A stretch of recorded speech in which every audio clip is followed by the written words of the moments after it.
going on, Falcons? Geology. Mr. Mack here.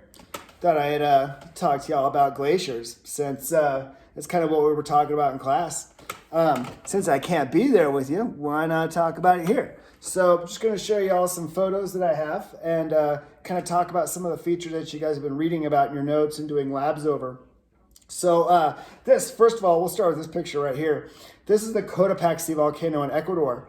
It's over 19,000 feet. It's a huge stratovolcano. Now, I absolutely love volcanoes, and but when I saw my first glacier, I kind of fell in love with it, and that was on Kilimanjaro, which I'll show you in a little bit. But this photo is pretty cool. This was taken in June during one of our student trips, and this is snowfall here, but towards the top of Cotopaxi there is glaciers. Now, Cotopaxi sits very close to the equator, but because it's so high, it can have glaciers. Now, again, these glaciers are on the mountain, so we would consider these alpine glaciers. There you go. So, some graphics here I kind of want to talk to y'all about. Some of those features you've been looking at in the reading and things like that. So, we'll zoom in a little bit more if we can, which looks like we can. Perfect. So, some of the main features in a glacier and glaciation are the arête, the horn, the cirque, the main glacier, and the medial moraine. Now, a horn is a mountain that's carved out by glaciers on all sides. So you have a glacier, glacier, glacier, and it forms a really steep peak. So, and then you have your cirque, which are your amphitheater shape features in the accumulation zone where the glacier is building and building. And then it flows down, forming its U-shaped valley. Now, an arête is where you have a glacial valley and a glacial valley and a ridge between two glacial valleys. So you have an arête there, an arête there, an arête there, an arête there. You have a cirque, you have a cirque up here. And then you have your medial moraine, which we'll talk about a little bit later. But all these glaciers here are flowing into the main glacier. It's actually pretty good example of what formed the Arkansas River Valley with the collegiate peaks or the Sawash Range, where you have like Mount Princeton, Yale, Antero, and Shavano. Each had these glaciers that flowed down into a main glacier that carved out the Arkansas River Valley. So if we come down here, after the glaciers melt, or once they retreat, you're left with another kind of group of features. Here again, we have our main glacial valley. And with that carved out is a big U-shaped valley that we call a glacial trough. So this would be like the Arkansas River Valley, you know, Leadville, Buena Vista, Salida down towards the end there. Now, up in the mountains, you know, you have your horn, which is formed by glaciers on all sides, carving that out, forming that steep mountain. Now, if you have a glacial valley that's been carved out and a cirque and a lake in that area, we call that a tarn. All right. Now, if you have your cirque and multiple lakes, and those lakes are connected by a river, we call that a paternoster lake. So you have your paternoster lakes and you have your tarn, but a tarn is a single lake. Tarn it. I bet you guys knew that. See, gotcha. See, I gotta still keep my puns rolling. All right, so the tarn is one lake in a cirque, and paternoster lakes are a series of lakes in a U-shaped valley connected by a river. So there's that. And then again, your arête. Now, hanging valley is pretty cool. So you have your main glacier that comes flowing through here. You had all your alpine glaciers that came in and connected to your main glacier. So that main glacier carved out this nice valley. All right. Well, as it carved out this nice valley, it built this cliff to where now those rivers that come out of the glacial valleys up in the mountains by the tarns or the cirques now create a waterfall, and that's a hanging valley. I'll show you some examples of hanging valleys in the pictures that I have. Let's go next. So this is kind of, you have your glacial erosional features, and that's what the last slide was. Erosion, meaning erosion of the ice forming your tarn and your cirque and your U-shaped valley and your arête and your horn. Then there are the depositional features, and that's what these are right here. Now, if I zoom in a little bit, you come down here towards the terminal moraine. The terminal moraine is kind of the furthest extent that the glacier took. the further the glacier was out. And then as it's receded, it forms these other, like this recessional moraine here. And then you have the deposits it lays down. So these little hills called kames. And then these little teardrop features right here called drumlins. These are all depositional features. So the glacier advances, drops sediment here at the terminal moraine. Then as it recedes or diminishes, it has your recessional moraine, your piles of sediment called kames, your drumlins. Now, as a glacier melts on the surface, you get these little lakes on the surface of the glacier. And those can start burrowing down into the glacier where you get a big hole in the top of the glacier. We call that a moulin. And the moulin can actually cause a flowing river underneath the glacier. And then you get a glacial tunnel and then your river. Now, that river can erode out all of this glacial sediment and erosional features, and that's what we call out here the outwash plain. The glacier was never out here, but the sediment and the materials being washed out by the rivers out to the outwash plain. So that's what that is there. Now, while you have your river underneath the glacier, okay, you're going to get this thing called an esker. An esker is being formed by all that sediment piling up underneath the glacier as the river flows through. You can even get what looks like a delta. I'll show you some examples there too. Here you have crevasses. Crevasses are where the glacier is speeding up. So you can actually have the glacier flowing like this and it stretches as the glacier flows. Or maybe it's retreating really quick and it causes it to stretch. Think of when you start pulling taffy or peanut butter or something, break a Reese's peanut butter cup. And you see those cracks in it because of increased velocity. That's what creates a crevasse. So there you go. Let's go ahead and move on to some photos here. This is a picture that I took flying out to Alaska. So here we have the Canadian Rockies right over here. And you have glaciers and all these mountains that are flowing into one major glacial valley or plain. And this right here is your glacier. That is what we call a Piedmont Glacier. Now this is the coastline right here. This is all ocean, okay? The Piedmont Glacier never makes it to the ocean.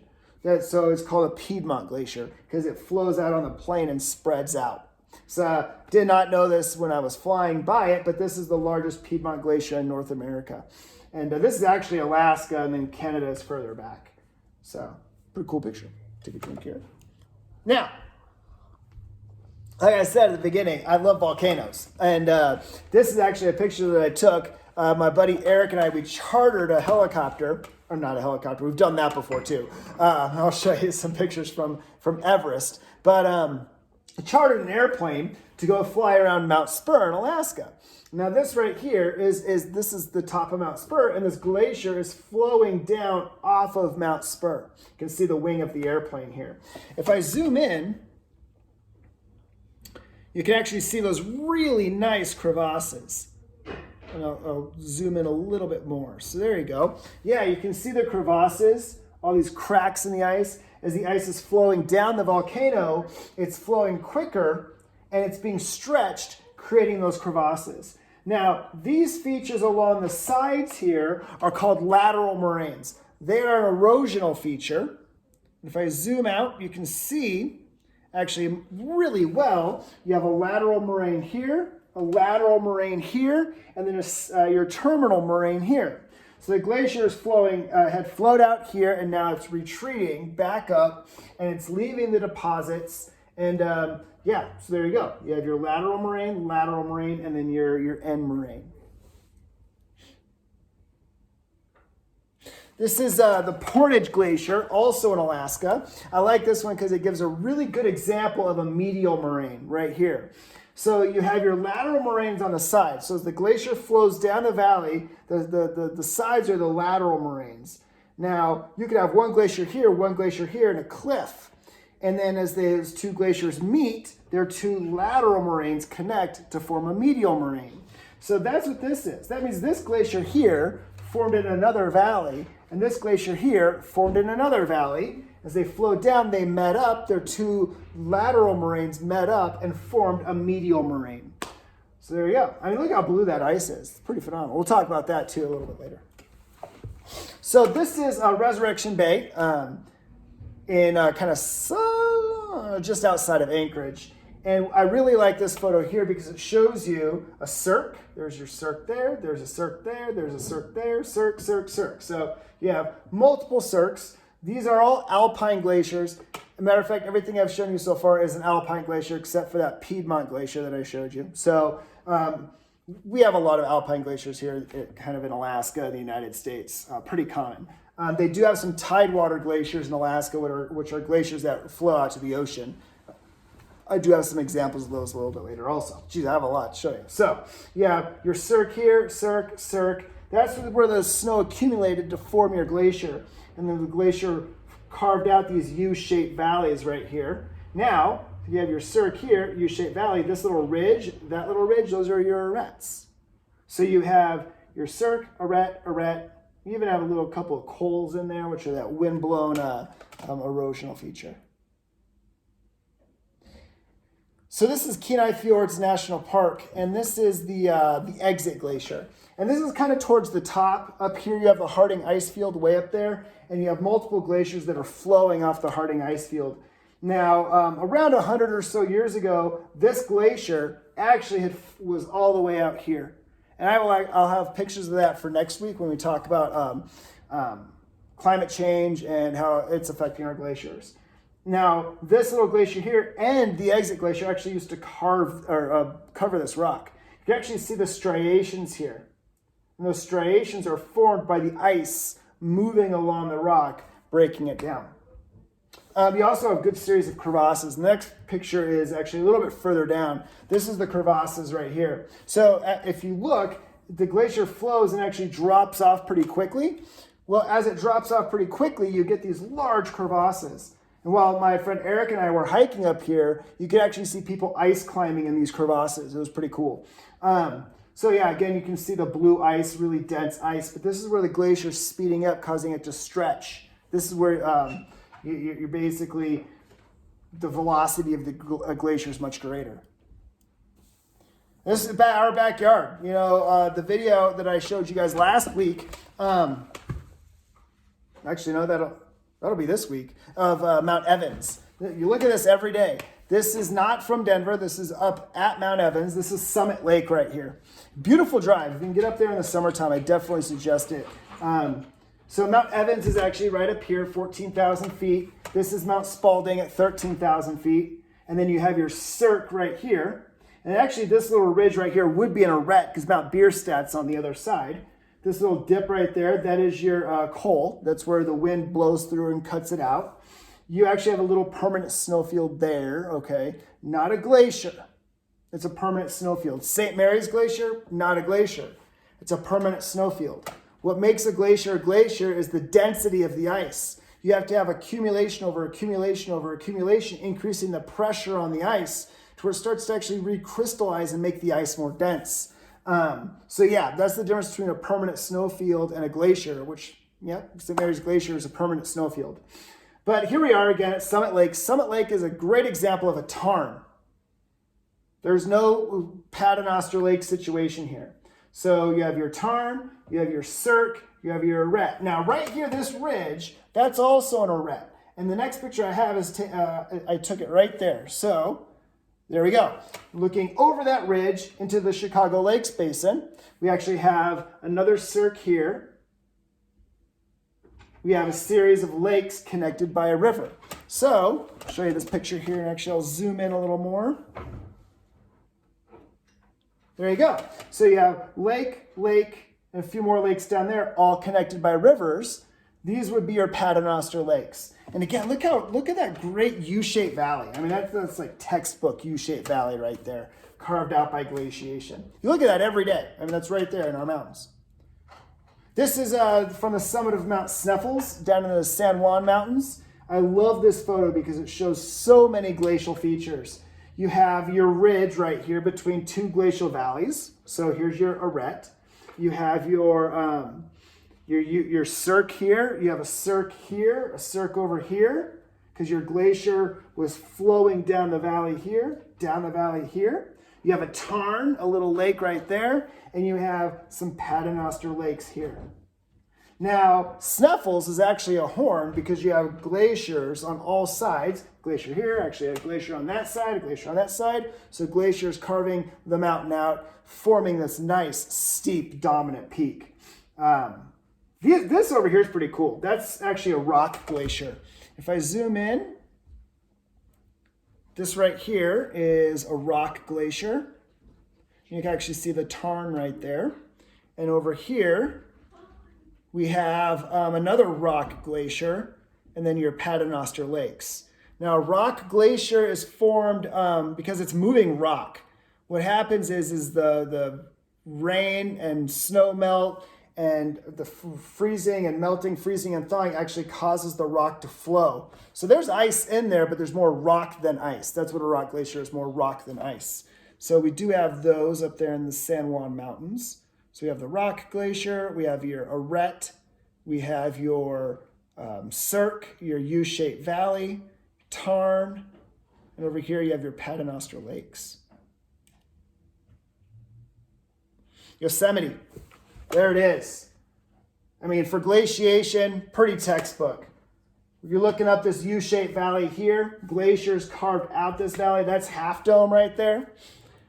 This is Yosemite Valley. Yosemite Valley was carved out by glaciers. So you have the glaciers that came up through the mountains and down through the valley here, creating this beautiful U-shaped valley. So if you've ever been to Yosemite or Yosemite Valley, you've been inside of a U-shaped valley. So, I mean, that's pretty textbook, actually. So get out there, check it out if you haven't. I definitely suggest getting out to Yosemite. This was taken during our first Mac family trip. It was pretty awesome. The waterfall right there. This is a great view here looking up the valley.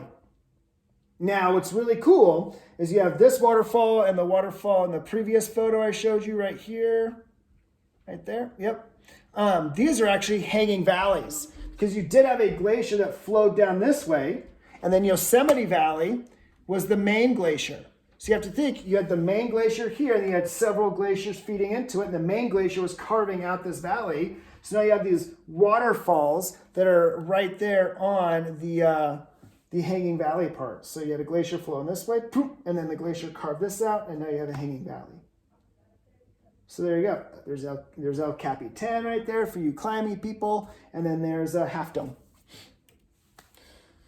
Love this photo. This is a Glacier National Park. We got up early. This is another Mac family trip. We got up early and turned the corner, and the lake was still.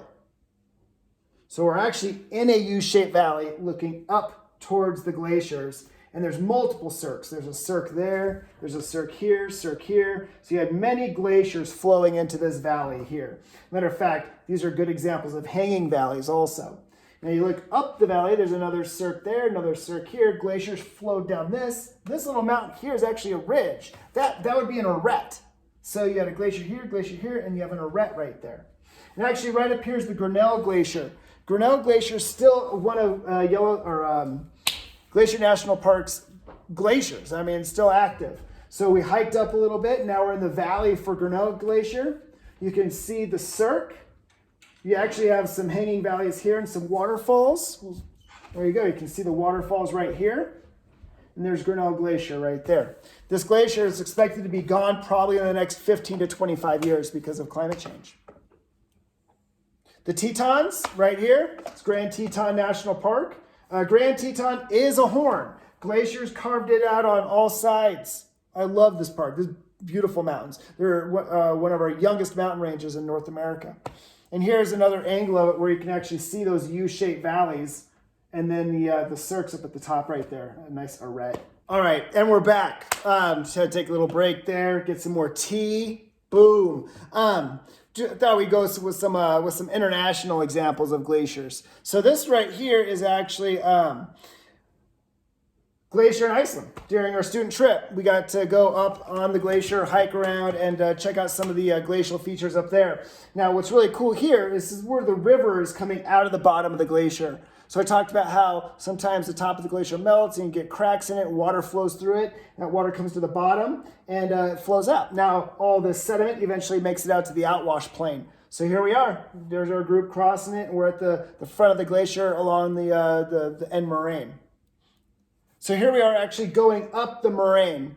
You can see all that glacial sediment here. So as the glacier advanced, it carved out the rock, and as it retreated, it left these piles, these cames, these piles of deposits. And we're climbing up that deposit there to actually get up on top of the glacier. And here we are, actually. You can see the piles of sediment, the cames. Way out here is your end or your terminal moraine. And there's some ice in there, but there's more rock than ice because this is where the glacier's starting to die, basically. So here we are up on the glacier, and you can see the end moraine right here. You can see the piles of sediment, the cames. You have a little bit of a glacial lake right there, and yeah, actually right here along the edge, that's the lateral moraine because that's where the glacier's rubbing up against the mountain. Now, out here, here's the terminal moraine. You can actually see the outwash plain. So if I zoom in past the end moraine, which is right here, you can see the outwash, where that river that you saw is flowing into the lake, and the lake flows out into the valley. Now, this does not flow out to the ocean, so this is an alpine glacier. So here we are actually hiking underneath the glacier. That's pretty cool. You can see how blue and how dense the ice is because that pressure compacts the ice, makes it more dense. There's our crew. Now, what's really cool about this picture right here is you can see the lateral moraine here and the lateral moraine over there. You can actually see that the glacier used to be much higher, but as it's retreating, it's exposing the rock cliff more. This is actually funny because we call this one Matt Damon Yokel because a lot of the glaciers in Iceland, you can't pronounce the names, but Yokel at least means ice or glacier. But we're standing on the lateral moraine right here, and you can see lateral moraine there. And the glacier actually used to be this high. Actually, it used to be high up here. But again, as our glaciers are retreating, they're exposing the cliffs. Now, the reason why we call this Matt Damon Yokel is because the movie Interstellar was actually formed on this glacier way up high. So up here would be your accumulation zone, and then your ablation zone is further down. Now, this is actually right here. If I were to look this way on this cliff, you would see this rock outcrop, and you can see the striations right here. These lines. This is basalt. It's Iceland, which is all volcanic. So as the glacier advances and retreats, it scrapes along that rock, creating these lines or these striations. This is actually one of the many glaciers that comes off of Vatnajökull. Vatnajökull is an ice sheet. It's an ice cap. It's the largest in Europe. It has multiple glaciers flowing off of it. And you can see, here's a glacier flowing off of it right here. And you have one glacier here, glacier there, glacier there. So this would be an arête. You can actually see the lateral moraines. Beautiful. Now, this is actually pretty cool. When you fly to and from Europe, you fly over Greenland. And this is actually Greenland right here. Now, this is really interesting because over here would be the Greenland ice sheet, and the ice is flowing this direction. So you actually see the rivers of ice right here, and they meet up, and they're flowing down into the ocean. So let me zoom in just a little bit here, and you can see that a little bit better, where you can see the crevasses as the glaciers are combining and flowing out to the ocean. Right here, you can actually see mountains right here, and you have a cirque, a U-shaped valley, and the glacier's flowing out. Now, the glaciers ending here, you have these large icebergs. So when a glacier flows out to the ocean, we call that a tidewater glacier. So these would all be tidewater glaciers because they're flowing out into the ocean. You can see the arête right there between the glaciers and the U-shaped valleys and the cirques. Here you go. This is on the other side. This is on the pictures you just saw were East Greenland. This is west side of Greenland. And you can see the cirque and the U-shaped valleys, the arête, a little coal right there. It's just amazing to see all those features. Now, this is Kili. This is Kilimanjaro. This is where I saw my first glacier. I was flying into Tanzania, and you can actually see the glaciers up there on top of Kilimanjaro. This is my first picture right here. Nice, deep blue glaciers on top of Kilimanjaro. Now, Kilimanjaro and Cotopaxi are very similar. Cotopaxi's around 19,000 feet. Kili's 19,000 feet. They're both right at the equator, but because of their height, they're able to hold glaciers. Now, the interesting thing is you didn't see any lakes around the glaciers. Because it's so high and the air pressure is so low, the ice actually sublimates. It goes from a solid to a gas. So you can see just the large ice sheets. This is actually at the summit of Kilimanjaro. You see the layers of ice from different periods of ice age. And then you see the ash layers from the eruptions of Kilimanjaro. Just pretty awesome. Now, of course, I had to take you to Nepal. And this is from Temboshe, which is around 12,600 feet. And there's a monastery up there. We stayed at a little tea house. But this video here is pretty awesome because it looks down over one of the major U-shaped valleys. These U-shaped valleys were huge. You have these giant mountains. You have to think, I'm at 12,000 feet. These peaks here at 18, 20,000 feet. And now you can look down into that U-shaped valley as it's flowing down in there. And we'll swing over here, just these giant peaks. There you go. The glaciation up in those peaks is just insane. It's really hard to capture this and how big this was. Right here you have some glaciers and some U-shaped valleys. It's hard to capture how big this was on this video because it was just unbelievable. Now, this is on our way up to base camp. And I took a picture of this mountain here because I called it the Glacial Corpse Mountain. Because when you look here, this is actually a cirque right here. And the glacier used to flow down here. And what you see here is actually all deposits from a glacier. This would be your terminal moraine. The glacier had flowed out here and is now, there's the last bits of the glacier here. The deposits are all that's left. That's all that's left of the glacier. Now, this little bump here is the end of the Khumbu Glacier. And Everest Base Camp is further up that way. We're looking down a couple hundred feet. It's, again, really hard to get that scale here. These peaks are probably close to 20,000, 18 to 20,000 feet. So here we are. This is Everest Base Camp. There you go. And actually right here, this is the Khumbu Icefall. This is what they climb up to get to Mount Everest, which is on the other side of the peaks here. So we're at about 17,500 feet. So these peaks here are over 20,000 feet. They're huge. While we were there, we saw 3 avalanches. And you have glaciers here. This is all the Khumbu Glacier right here. Base camp is on the Khumbu Glacier. So every year they have to see what parts of the glacier are more solid so they can move around where they're going to put base camp. So while it looks like rock, there is rock there, but underneath the rock is the glacier. And this video here will show you, here's Lhotse, and you see these just massive glaciers coming. You see the crevasses. Again, here's the U-shaped valley that the Khumbu Glacier is forming. Here's a nice, look at that cirque right there and the glacier coming down. Now, what's interesting here is when you look at the valley here, you see the kind of this gray line. That shows you how high the glacier used to be. They actually have had to move base camp further down on the Khumbu Glacier because the glacier is retreating so quickly. Actually, we're going to get a good view of it down glacier here. So yeah, that's looking down the Khumbu Glacier. Right there. And actually, this is the glacier that had that glacial corpse I was telling you about. But this gray line right here is how high the glacier used to be. So it is retreating very quickly. Actually, you could hear the glacier cracking and popping while we were there. Pretty intense. It was at one place where geology was just like in your face, alive, and just active. It was awesome. See the trail right here that we had to come up? So just an amazing hike. So the next day, we actually got up before sunrise, and we hiked up to a peak called Kalabatara, which is about 18,000 feet, and we watched sunrise. And this picture right here is sunrise, or this panorama is sunrise over Mount Everest.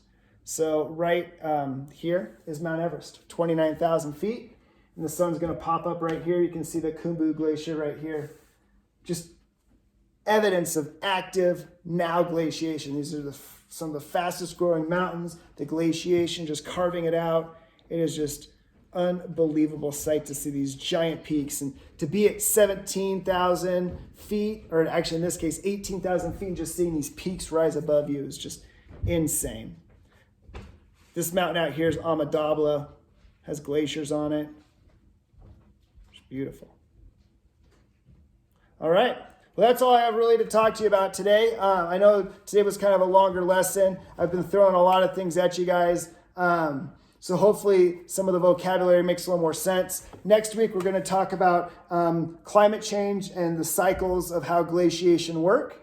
And that'll wrap up our glacier unit. And then we'll go into volcanoes. And there you go. Peace.